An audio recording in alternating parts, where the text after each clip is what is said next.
Hey everyone, Vince Oldre here with CFG Retirement. If you've done a great job saving and now have over $1 million in your retirement accounts, first off, congratulations. You've worked hard, made smart decisions, and you're probably thinking, I'm set. I'll live off of what I've saved.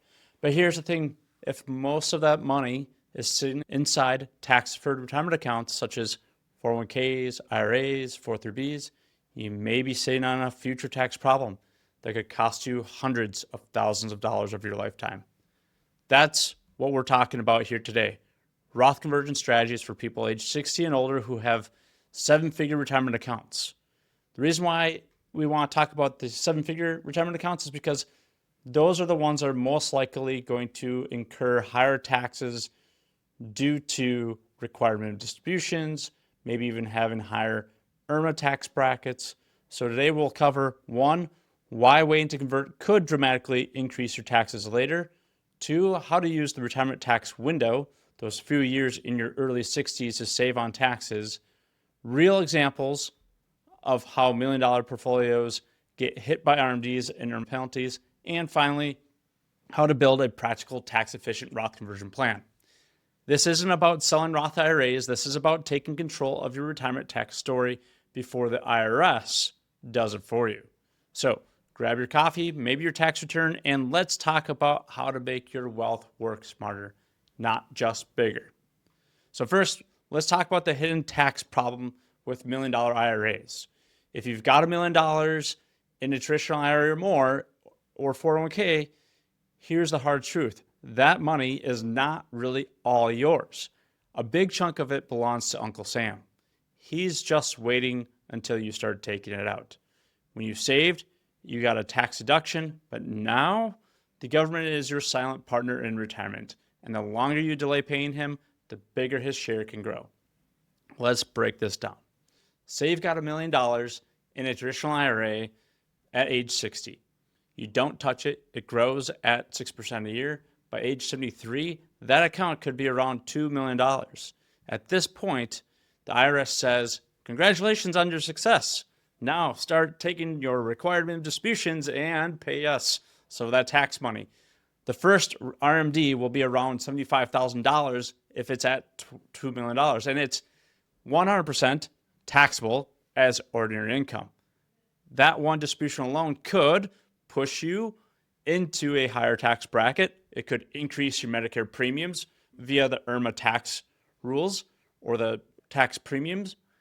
It could also cause your Social Security to be more taxable and potentially impact how your investments and capital gains are taxed. And remember, the RMD percentage goes up each year. So even as your balance fluctuates, those taxable withdrawals can balloon, especially if you live a long time. Now, multiply that over 10, 15, 20 years, that's hundreds of thousands of dollars in taxes paid. Taxes you might have avoided if you had started Roth conversions earlier. So while your $1 million IRA feels great today, it can quietly turn into a tax trap later. So what does a Roth conversion actually mean? A Roth conversion means you take money out of the tax-deferred retirement account, like a traditional IRA or 401k, and move it into a Roth IRA. You pay tax now on the converted amount, but then those dollars grow tax-free forever. And here's why that's so powerful. You no longer have required minimum distributions from your Roth IRA. There's tax-free growth, and the withdrawals that you take from the Roth IRA is tax-free, and protection against future tax increases. Now, there's no age limit to doing Roth conversions. You can do it at age 60, 70, or even later. But the earlier you start, the more years you give that money to grow tax-free. Now, a lot of people get this mixed with contributions versus conversions. Contributions, you need earned income. When you do a conversion, you don't need earned income. You don't have to be working to be able to make a conversion. They're permanent, so you can't undo them anymore. So this is something you do want to plan carefully, not rush into. You can either plan your taxes in retirement or you can let the IRS plan them for you. The goal of the Roth conversion isn't to avoid taxes altogether. It's to control when and how much tax you pay. So you can keep more of your wealth working for you and your family. Waiting to convert can be costly. Let's talk about what happens when you don't act early. One, your account keeps growing. Now that's a good thing, and the only thing is, so does your tax problem. If you've got $1 million or more at 60 and you leave it alone, it could easily double by 73. That's a bigger nest egg, but also a bigger tax time bomb. Every dollar of growth is a dollar that will eventually be taxed. Number two is that RMDs can explode your taxable income. At 73, your RMDs start, whether you need the income or not. So let's say you've got $2 million, that first RMD is around $75,000. And in Social Security, maybe a small pension, and suddenly you're in the 24% or even the 32% federal tax bracket when you add all that together. Each year, those RMDs increase as your life expectancy factor decreases. So by your 80s, your RMDs might be $100,000 a year. That means you could be paying $25,000 to $35,000 a year just in federal tax, not including state tax. Number three is Medicare premiums can double. Here's one most people don't see coming. Your required minimum distributions create the income, which affects your Medicare IRMAs, your IRMA limits. If your modified adjustable gross income, MAGI for short, is above roughly $206,000 for a married couple in 2025 numbers, your Medicare Part B and D premiums jump by $100 per month. So not only are you paying more taxes, you're also paying more for healthcare, simply because your retirement account forced out taxable income. Now, number four is you may push your surviving spouse into a higher tax bracket. If one spouse passes away, the surviving spouse files as single, which has half the bracket threshold. So those same RMDs that were manageable as a couple could now push the widow or widower into a much higher bracket. That's why we call the widow's tax penalty. Now, there's another thing we want to look at, which is number five, your kids could inherit the tax bill. Under the Secure Act, most non-spouse beneficiaries must empty inherited IRAs within 10 years.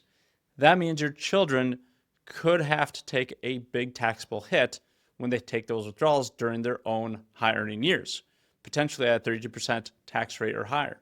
Converting earlier means you pay the tax now at known rate and leave your heirs tax-free assets instead of taxable ones. So delaying conversions doesn't just defer taxes, it often compounds them. Here's the silver lining. Between age 60 and 73, you often have a window of opportunity. The window opens when, one, you've retired or cut back on income, you haven't started Social Security yet, and if you have, that's okay too, and you're not required to take required minimum distributions yet. That's a golden period where your taxable income might be the lowest it's been in decades. And that's exactly when strategic Roth conversions can make the most sense. For example, let's say you and your spouse have $1.5 million in IRAs. You're both 63, recently retired, no earned income, living off cash and after-tax savings. You could convert $100,000 or $150,000 a year, staying in the 22% tax bracket. Over 10 years, you've converted maybe $1 million, paying taxes gradually at reasonable rates, instead of being forced to the large RMDs at higher rates. Meanwhile, your remaining IRA balance is smaller. Your RMDs at 73 are lower, your Medicare premiums stay controlled, and your Roth is compounding tax-free for life. That's how you turn the IRS from your biggest future creditor into a minor shareholder. Let's walk through how high net worth retirees can actually plan these conversions intelligently. First, let's map out your income picture. List all sources of income for the next 10 to 15 years, your pension, part-time work, rental income, Social Security, and planned withdrawals. Then identify low-income years where you can fit in some conversions. Next, let's fill in the bracket. Work with your advisor to calculate how much you can convert without jumping that next tax bracket. For example, for married couples, the top of the 22% tax bracket for 2025 is around $201,000 of taxable income. If you're at $130,000, you can convert $70,000 more and stay within your bracket. Step three is pay the tax from outside assets. Typically, If you want to maximize the benefit of the Roth IRA, you don't want to use your IRA money to pay the conversion tax. Use cash outside or in a taxable account. That way, 100% of the money that you convert to a Roth IRA is going to grow tax-free and start compounding inside that Roth. Step 4, be mindful of IRMA thresholds. Watch the Medicare income tiers. Sometimes converting just $10,000 too much can cost you an extra $1,000 a year in premiums. Step 5, spread the conversions out over multiple years. Avoid the temptation to just rip off the Band-Aid and convert everything in one shot. Now, some calculators will show you that's probably the best thing to do, but it's really hard for you to stomach that. So a multi-year plan smooths out taxes and helps you manage your bracket. Step 6, choose what to convert. Convert growth-oriented investments like equities first. So that way future growth happens tax-free. Keep your income-producing or conservative assets in your traditional IRA if you want to limit near-term taxes. Step 7 is watch your Social Security timing. If possible, delay Social Security until after major conversions. Those benefits add to your taxable income, which can limit your conversion space. And by doing that with Social Security timing, you could actually make more of your Social Security tax-free. Step 8, coordinate with your estate plan. If you want to leave money to your kids or grandkids, remember, Roth assets are far more tax efficient for heirs or beneficiaries. Traditional IRAs can force your beneficiaries into higher tax rates. The theme here is simple. You can't eliminate taxes, but you can control the rate at which you pay them. Now, there are some common mistakes $1 million retirees make. I see this all the time. People with $1 million or more in their accounts make avoidable mistakes because they've been told to defer, meaning defer your income, keep waiting before you pay or take distributions so you don't pay the income tax. Now, here are the big ones. One, what we typically see is people are saying they want to wait until RMD age to even think about it. By the time you're 73, the IRS is in charge. You have no flexibility left because you can't convert your RMDs to a Roth IRA. Number 2, converting too much too fast. A $500,000 conversion in 1 year can push you into a 35% tax bracket, trigger IRMA, and blow up your plan. Controlled bracket-based conversions work better. Now, ignoring the surviving spouse is a major one. A widow filing single hits higher tax brackets at half the income. If you don't plan conversions early, as a couple, your surviving spouse could face huge tax bills. You could be paying the tax from the IRA. You could also be forgetting to plan around market dips. Converting during a down market lets you pay tax on a smaller value and then watch it recover inside the Roth, all tax-free. And lastly, not coordinating with your CPA or your planner. Roth conversions touch taxes, investments, Social Security, Medicare. They're not a DIY move. You need modeling and a game plan. If you've crossed that $1 million mark, your goal now isn't maximizing growth, it's minimizing regret. And most regret I see in retirement isn't about investments, it's about taxes people could have avoided. Now let me give you some real life examples. I have Jim and Linda. They are what we call proactive planners. Now Jim and Linda retired at 62 with $1.8 million in their IRAs. They decided to do a $150,000 Roth conversion each year from 62 to 70. They stayed in the 22% tax bracket, paid the taxes from a brokerage account, and converted roughly $1.2 million before required minimum distributions began. By 73, their traditional IRA were down to around $600,000, and the Roth IRA has grown to over $1 million. Their RMDs are only about $25,000 a year now, versus the $90,000 that they would have faced otherwise. The Medicare premium stayed stable, their tax bill predictable, and the Roths continue to grow tax-free for their heirs.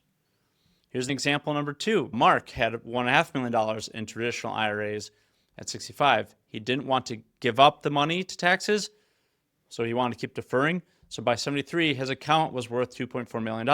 Now, here's what happened. His first RMD was now $93,000. Add in Social Security and rental income, and his taxable income was over $150,000, pushing him into the 24% tax bracket and triggering higher Medicare costs. Now he's forced to take RMDs whether he needs the money or not, and if his wife survives him, she'll be fine single and paying even more.